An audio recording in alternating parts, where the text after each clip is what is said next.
ইমাম আহমদ ইবনে হাম্বল রাহমাতুল্লাহি আলাইহি জবাব দিয়েছিলেন, আমি একটি রূপার প্রাসাদ দেখলাম, সেই রূপার প্রাসাদের মধ্যে আরেকটি স্বর্ণের প্রাসাদ, এমন একটি প্রাসাদ যার কোনো দরজা নাই, জানালা নাই, কিন্তু সেই প্রাসাদের মধ্যে একটি জীবন্ত প্রাণী বসবাস করে।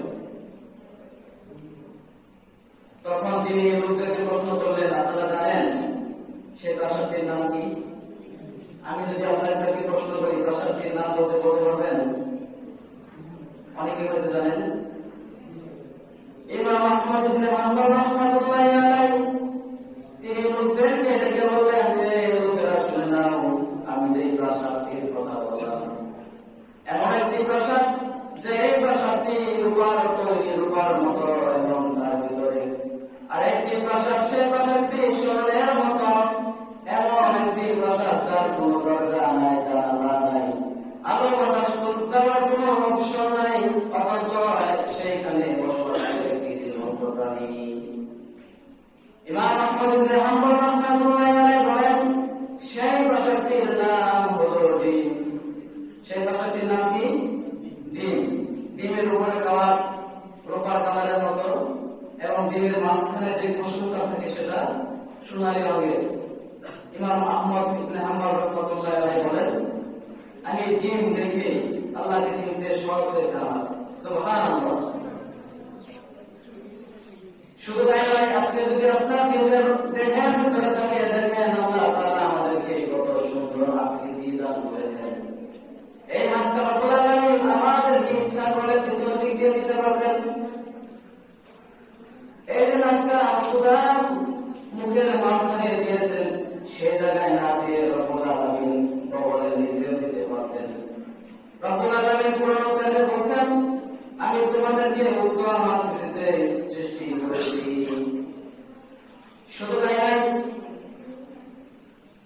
আল্লাহ রাব্বুল আলামিন যেভাবে আমাদেরকে বিভিন্ন নিয়ামত দিয়েছেন, সেই নিয়ামতের শুকরিয়া আদায় করতে হবে।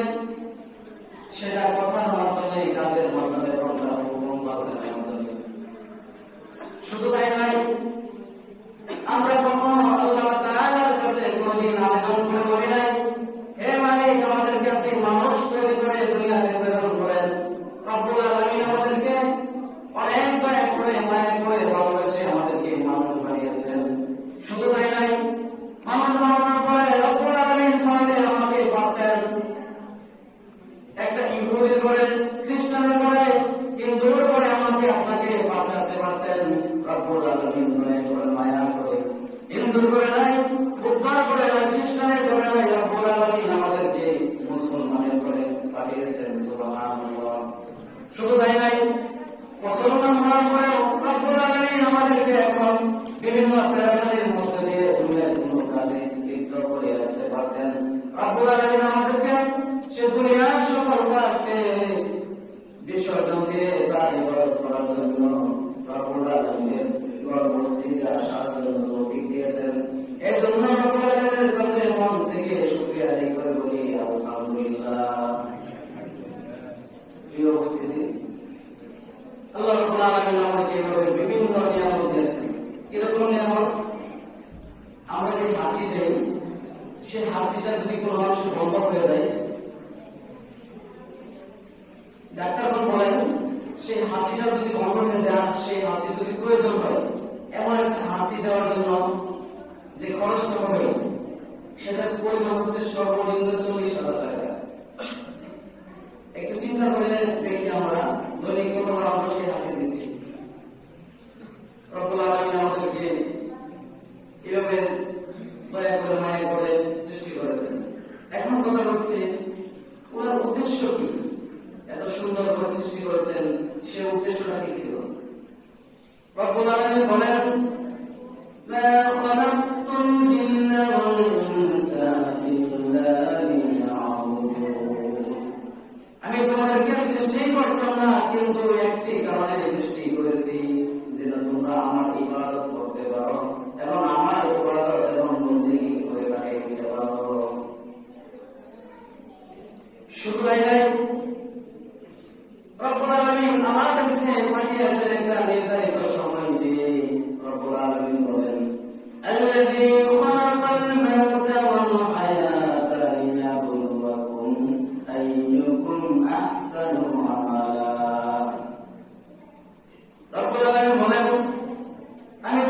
জীবন দান করেছি এবং মৃত্যু দান করব, এটার একমাত্র উদ্দেশ্য হচ্ছে তোমাদের মধ্যে যে কি ভালো আমল করতে পারো। রব্বুল আলামিন বলেন নাই কে অধিক ইবাদত করতে পারো, আল্লাহ তাআলা সুন্দর করে বলেছেন আইয়ুকুম আহসানু আমালা, কে অধিক সুন্দর আমল করে আসতে পারো। এখান থেকে আমরা প্রথমে বুঝতে পারি রব্বুল আলামিন আমাদেরকে জীবন দান করেছেন এবং মৃত্যু দান করেছেন। জীবন দান করা এবং মৃত্যুর পরবর্তী সময়টাকে আল্লাহ রব্বুল আলামিন আমাদেরকে উপহার স্বরূপ প্রেরণ করেছেন এবং তার ইবাদত করার জন্য, এবং তিনি কিছু বিষয়ের উপর আমাদেরকে পরীক্ষা নেবেন। যদি কোরআনকে প্রশ্ন করেন, হ্যাঁ কোরআন আমাদের থেকে পরীক্ষা নেবেন, কোন কোন বিষয়ে পরীক্ষা হবে আল্লাহ তাআলা সুন্দর করে বর্ণনা দিয়ে দিয়েছেন।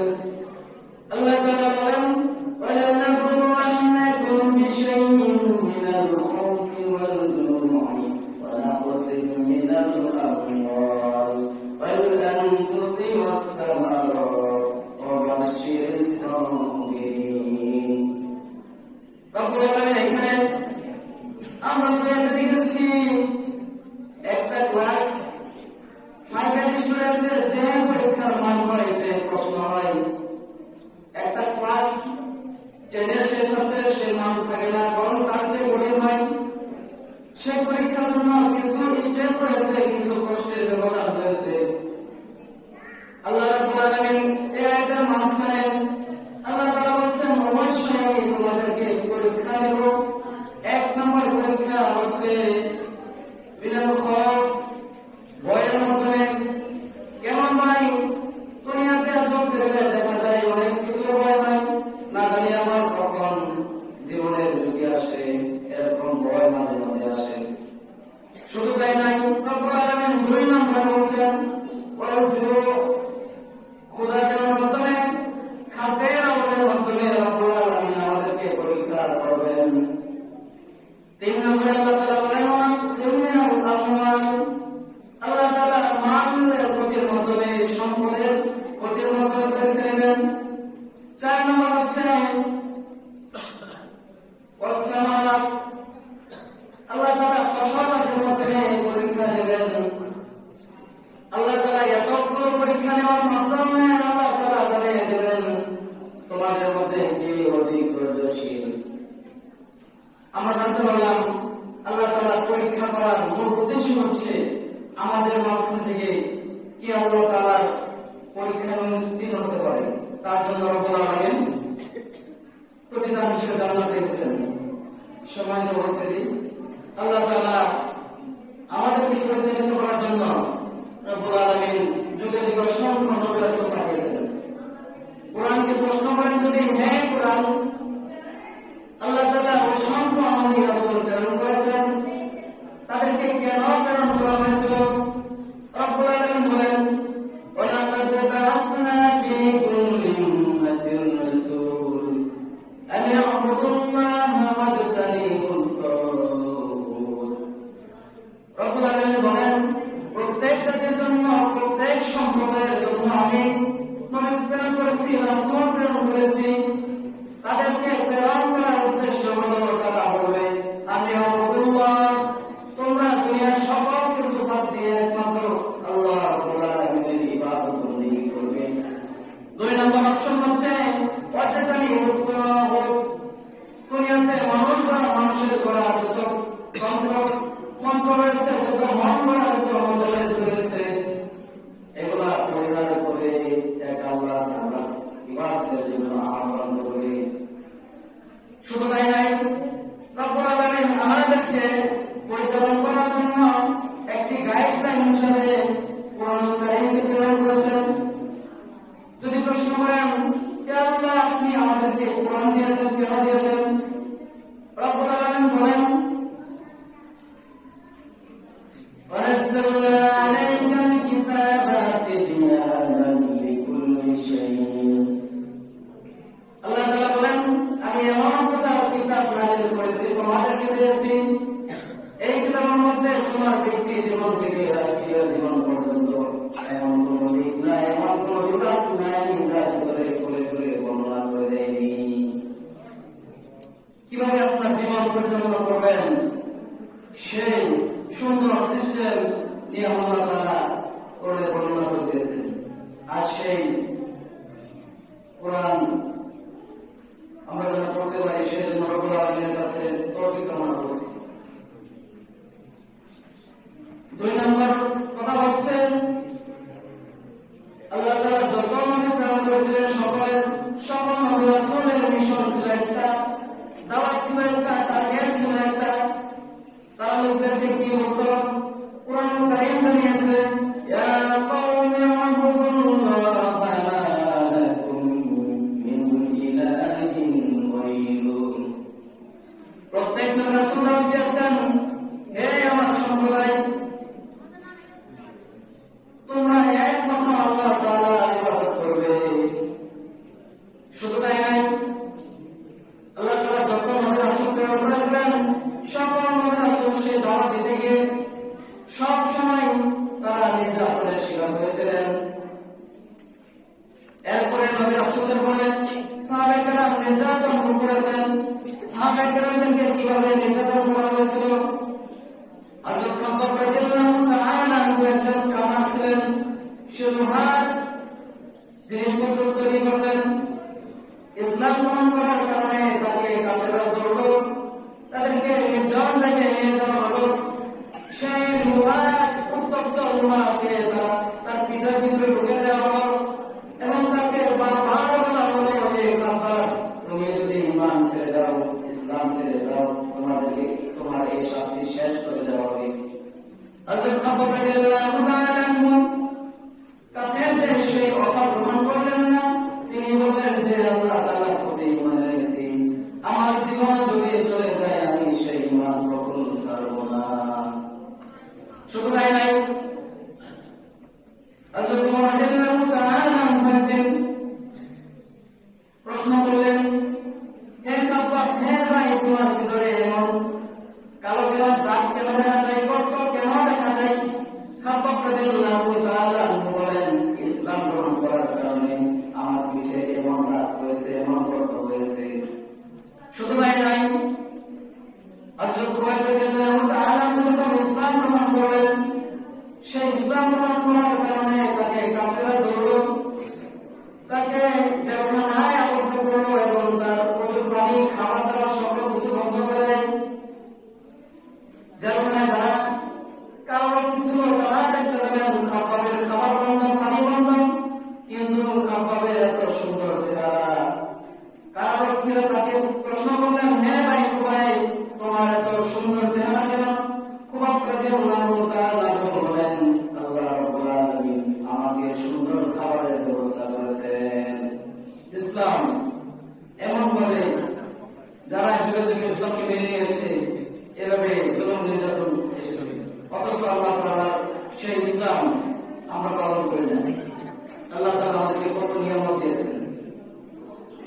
আল্লাহ রাব্বুল আলামিন বলেন, আফাগায়রা দীনিল্লাহি ইয়াবগুন ওয়া লাহু আসলামা মান ফিস সামাওয়াতি ওয়াল আরদি তাওআন ওয়া কারহা ওয়া ইলাইহি ইরজাউন। রাব্বুল আলামিন বলেন, তাই কি আমার দ্বীন ইসলাম ব্যতীত অন্য কোন জীবন ব্যবস্থা তারা খোঁজেন? ওয়া লাহু আসলামা মান ফিস সামাওয়াতি ওয়াল আরদি, দুনিয়ার মধ্যে এবং আসমানের মধ্যে যা কিছু রয়েছে সকল কিছু ইচ্ছায় অনিচ্ছায় আমি আল্লাহ তাআলার ইবাদত করি। ইচ্ছায় অনিচ্ছায় আল্লাহ তাআলা হুকুম করা মানছি। প্রিয় উপস্থিতি, আমরা পাশে শুনতে পাচ্ছি কিছু আওয়াজ হচ্ছে, ছাত্রীদেরকে বলবো আওয়াজ না করার জন্য। আমার বাংলাদেশের প্রথম বিজ্ঞানটা বুঝতেছেন, বুঝতে পারতেছেন? বিষয়টা হচ্ছে, আমি যে কোনো জেলার মানুষ, আপনাদের জেলায় আমার কথা বুঝতে কষ্ট হতে পারে। তখন আল্লাহ আমাদেরকে এত কিছু নিয়ামত দেওয়ার পরেও আমরা ইবাদত করছি না। আল্লাহ তাআলা এই আয়াতে এটাই বলেছেন, সূরাতুন নাহলের আয়াতে দেখেন, আল্লাহ তাআলা গাছপালা সৃষ্টি করেছেন, আমরা দেখি গাছের পাতা ধরে, তাই না? দেখতে পাচ্ছি যে গাছের পাতা ধরতেছে, অথচ তারা সেই ভাষায় আল্লাহ তাআলার ইবাদত করছে। আমরা দেখছি চোখের পাখিগুলো নড়াচড়া করছে, অথচ আল্লাহ তাআলা এইভাবে তারা আল্লাহ তাআলার হুকুম মানছে। আমরা যে শ্বাস প্রশ্বাস নিচ্ছি সেটা আল্লাহ তাআলার হুকুম মতে চলছে। এভাবে আল্লাহ তাআলা আমাদেরকে বিভিন্ন নিয়ামত দিয়েছেন। এই নিয়ামত পাওয়ার পরে আমরা সামান্য অর্থের লোভে, সামান্য টাকার লোভে, সামান্য ক্ষমতার লোভে আমরা মহা জুলুম করছি। ক্ষমতাকে পাওয়ার জন্য আমরা এরকম হয়ে যাচ্ছি। আমরা যখন ইতিহাস করে দেখি, কোরআনের তাফসীর করে দেখি, শয়তান আল্লাহ তাআলার কাছে যে কয়েকটি বিষয় চেয়েছিল, অন্যতম বিষয় হচ্ছে সে অনেক আয়াত চেয়েছিল। শুধু তাই না, ইতিহাস প্রমাণ করে যারা যুগের পর যুগ জালেম হয়েছে, জুলুম করেছে, তারা হায়াত চেয়েছে, তারা ক্ষমতায় থাকতে চেয়েছিল অনেকদিন। তারা টার্গেট নিয়েছে 40 সাল, 43 সাল, কিন্তু আল্লাহ তাআলা এর আগেই তাদেরকে আউট করে দিয়েছে। জালেমরা ধ্বংস হওয়ার অনেকগুলো কারণ রয়েছে। এক নম্বর কারণ হিসাবে যেটা উল্লেখ করা হয়, প্রথম নম্বর কারণ হচ্ছে তাদের অহংকার। জালেমরা সবসময় অহংকারী হয়, অথচ আল্লাহ রাব্বুল আলামিন কোন অহংকারীকে ভালোবাসেন না। রব্বুল আলামিন আমাদের জন্য সুস্পষ্ট একটি গাইডলাইন কোরআন দিয়েছেন। আল্লাহ তাআলা সূরা কাহফের মধ্যে প্রথম আয়াতটি সুন্দর করে বর্ণনা দিয়েছেন। রব্বুল আলামিন বলেন, আলহামদুলিল্লাহিল্লাযী আনজালা আলা আবদিহিল কিতাব ওয়া লাম ইয়াজআল লাহু ইওয়াজা। সমস্ত প্রশংসা ওই রব্বুল আলামিনের জন্য, যিনি তার বান্দার প্রতি কোরআন দিয়েছেন, এমন একটি কিতাব যার মধ্যে কোনো বক্তব্য নেই।